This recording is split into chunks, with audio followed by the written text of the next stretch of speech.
So recently, while scrolling Instagram, I was stopped in my tracks by a targeted ad I'd never seen before.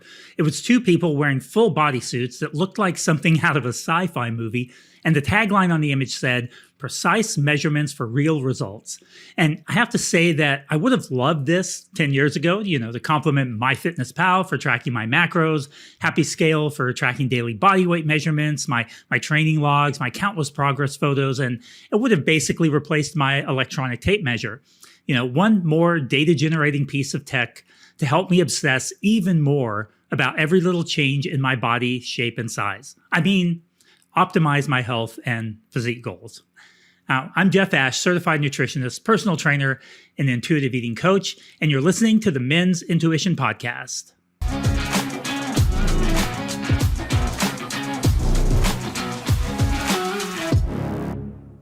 You can't improve what you don't measure. You can't manage what you can't measure. If you can't measure it, you can't improve it. You can't change what you don't measure, right? Those are four different ways of saying basically the same thing. And I know many, if not most of us, have heard these or some variation of them in our fitness circles and friend groups.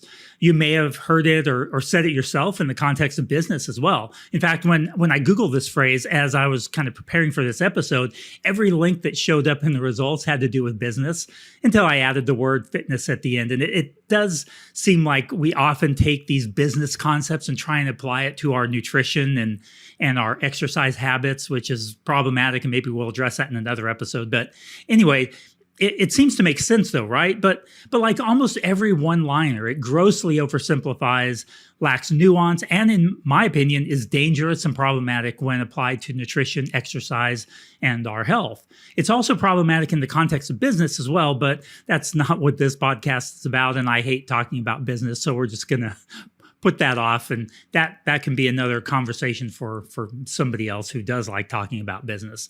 But anyway, as I pointed out in the intro to this episode, I recently came across this ad for a full body suit used to provide precise measurements for every part of your body.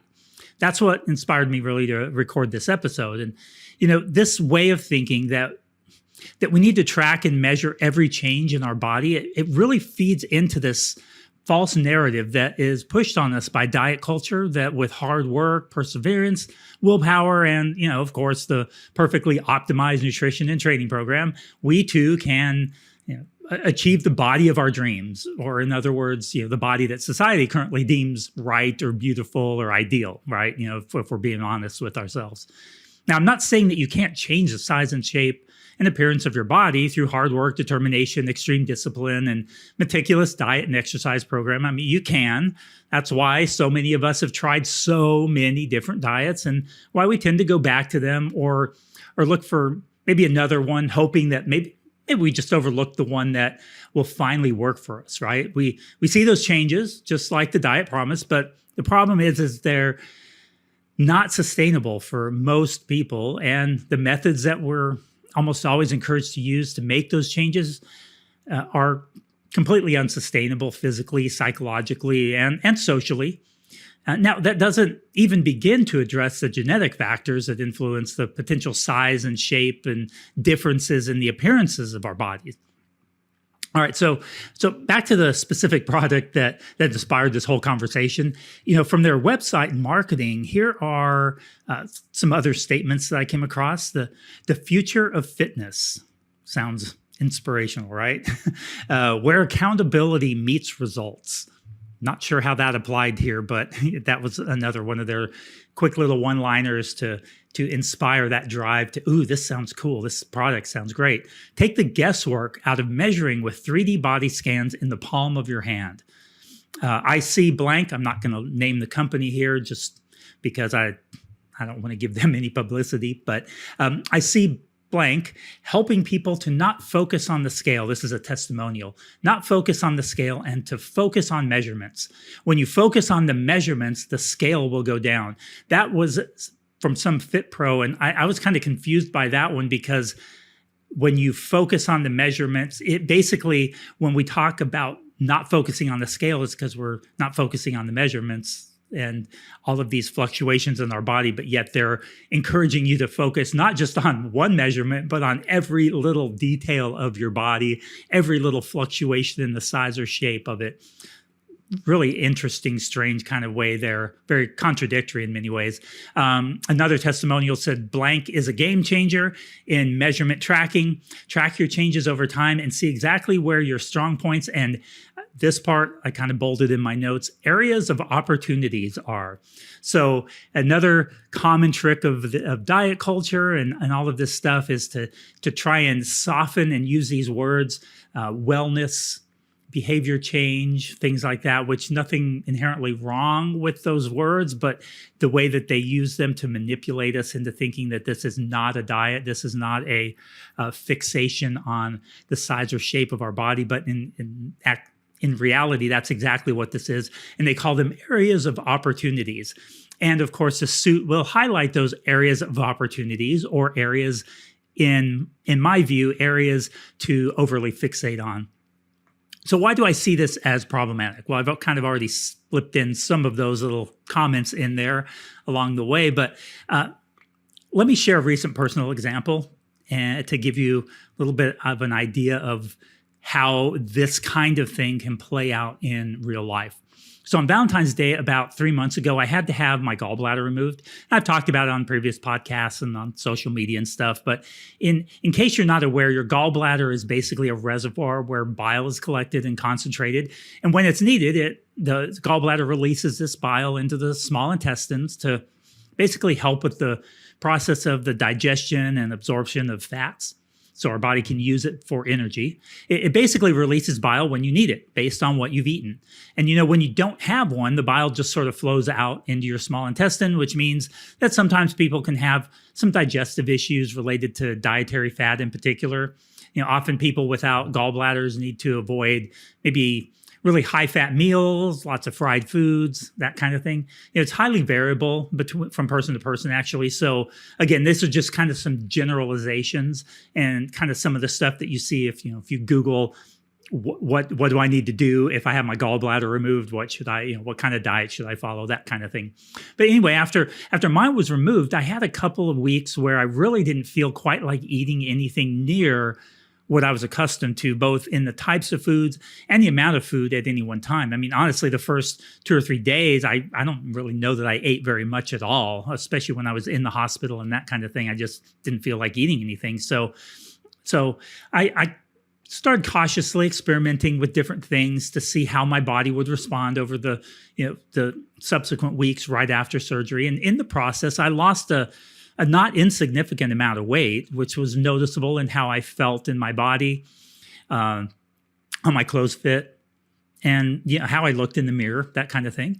Now, I'm already in a smaller body, but this change had me slipping back into some old habits of body checking that I used to really be engaged in when I was much more concerned about physique goals and that kind of thing. Back in the day when I was training and eating specifically for aesthetic goals, I would body check all the time. I mean, you're checking to see how you're progressing. And it was much more often than I needed to be, but that tends to be the case when most people are focused on aesthetic goals. You look in the mirror at the home, at the gym, in different lighting situations. You lift up your shirt, you're in a bathroom, maybe a public bathroom, there's nobody around, and you're like, ooh, this is good lighting. You lift up your shirt and you're like, oh, wow, yeah, I like how my muscles look here in this lighting. It hides certain things, it accentuates other things, that kind of thing. When you walk by, see a reflection in a window, you might suck in your gut a little, stand up a little straighter, adjust your posture, pull your shoulders back, these kinds of things. And if you've ever done this, you know exactly what I'm talking about. You're trying to get the best view of yourself and kind of see how you're progressing and how all this hard work is paying off. So, I'm sure a lot of you can relate to that. Now, I'd done a lot of work over the last few years to get away from that mentality and mindset when I moved away from this diet mentality, this focus on changing the size and shape of my body through my workouts and through my eating into a weight neutral, intuitive eating, non-diet way of thinking and approach in my own life, as well as how I coach my clients. And I'd gotten away from looking in the mirror and finding all the areas that I didn't like and that I wanted to change, and then adjusting my diet or training to address those, quote, flaws, or, as one of those testimonials I pointed out earlier put it, areas of opportunities. I'm gonna have to remember that one for sure. No, I don't call them problem areas, call them areas of opportunity, right? So anyway, such a diet culture thing to say, right? It really is. That's one of the most diet culture things I think I've seen in a long time. But anyway, back to my story. So now that I'm a bit leaner and noticed those aesthetic changes, I found myself a bit excited about the change, as I would do in the past. And I think a lot of you can probably relate to that. I found myself somewhat celebrating over the fact that I was now leaner, which was odd because that was in spite of it being the result of having a body part removed, having a significant surgery, not being able to eat for several days after my surgery, and not being able to eat as much for a couple of weeks after my surgery. Basically not an ideal situation for my body to be in. My thoughts were going back to what I need to do to maintain this, or even the hope that maybe even a little more might fall off. Maybe I'll get a little leaner through this. Maybe my appetite won't come back quite as quickly and I can shift down even more. And, keep in mind here too that I'm involved in a sport, ninja, where strength to weight ratio can play a big role. So I had this in the back of my mind as well. And so I found myself really body checking a lot more. And here's what's kind of interesting with that. I was doing less body checking and actually more content in my body prior to becoming leaner. In fact, I really wasn't doing any body checking on a regular basis. I mean, here and there, it'd pop up and I'd kind of realize, what am I looking at? What am I pulling apart in the mirror here? Why am I staring at these parts and stuff? And kind of remind myself that wasn't helpful, and kind of get back to a more healthy view of my body. But it was something that I didn't think about near as much. But it's wild, isn't it? How the leaner I was, the more I thought about my body size and shape, the more concerned I was, even when I was supposed to be, quote, better off, leaner, approaching the ideal, more aesthetically pleasing, and all of these things that society would tell us is the case when we lose weight. And it was really interesting how my mind went there. We're told that if we're not happy with our body, that we should do something about it, right? A lot of the anti-weight stigma messaging out there right now is saying things like, don't shame people for their weight, but in the same breath, encouraging people to try and change the size and shape of their body because they'll feel better about themselves when they do, but don't stigmatize people for not doing that. That's probably another podcast episode. That I don't want to get too off track here, but for me, all those changes did was to make me worry about the weight coming back on. I didn't really feel better about myself. I was worried that my body might change in a way that I didn't like again. And these were all those old thoughts and feelings coming up, the things that I actively worked to get away from in my own life, and the things that I actively help clients deal with on a daily basis and work through in their own lives. And this is why these things that I'm talking about here with this spacesuit, or whatever you want to call it, are so dangerous. Why this meticulous tracking of every aspect of our physique is such a bad idea. Why constantly worrying about what the number on the scale says.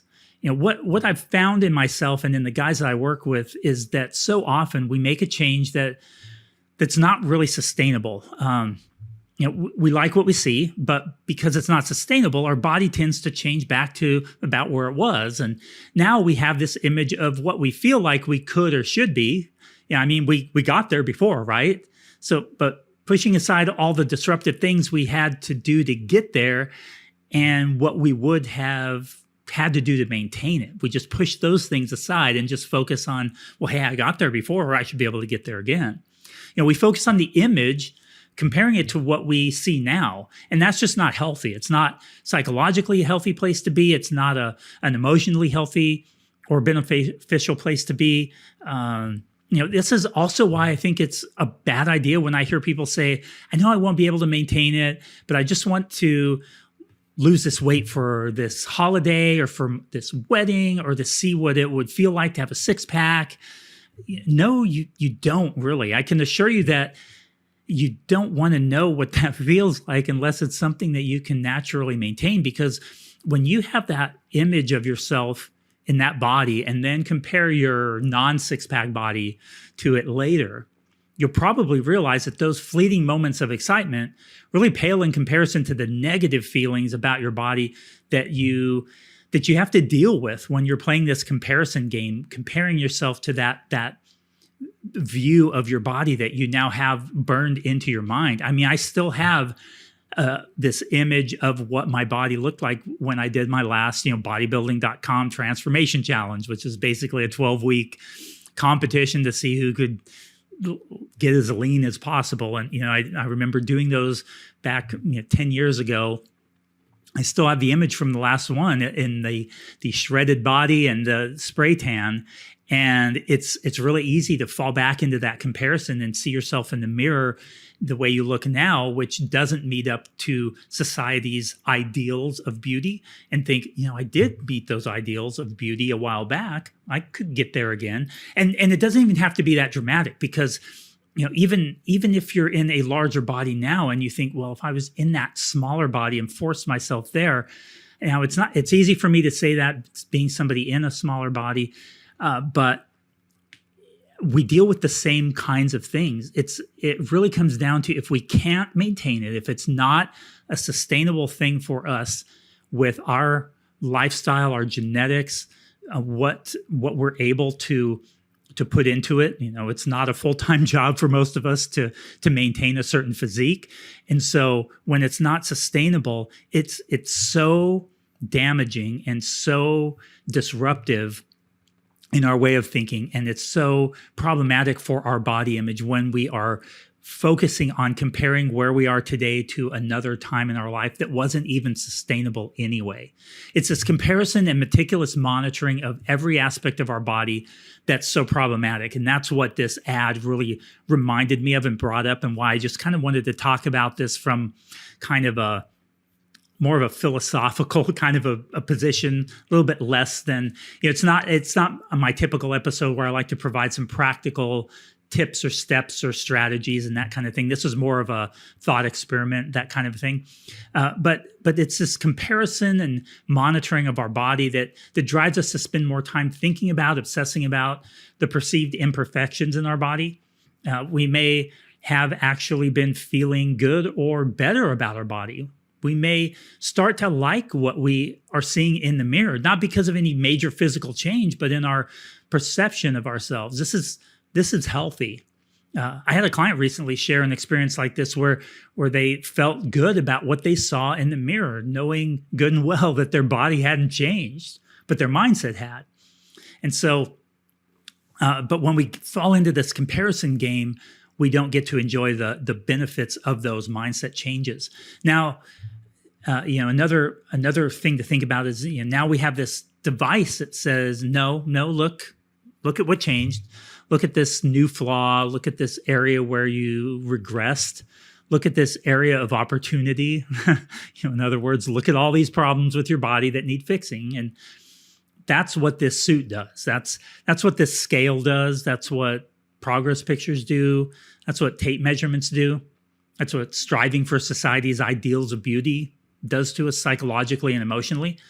So, rather than trying to meticulously monitor and manage every detail of our physique, let's work to make those shifts that I spoke about in the previous episode.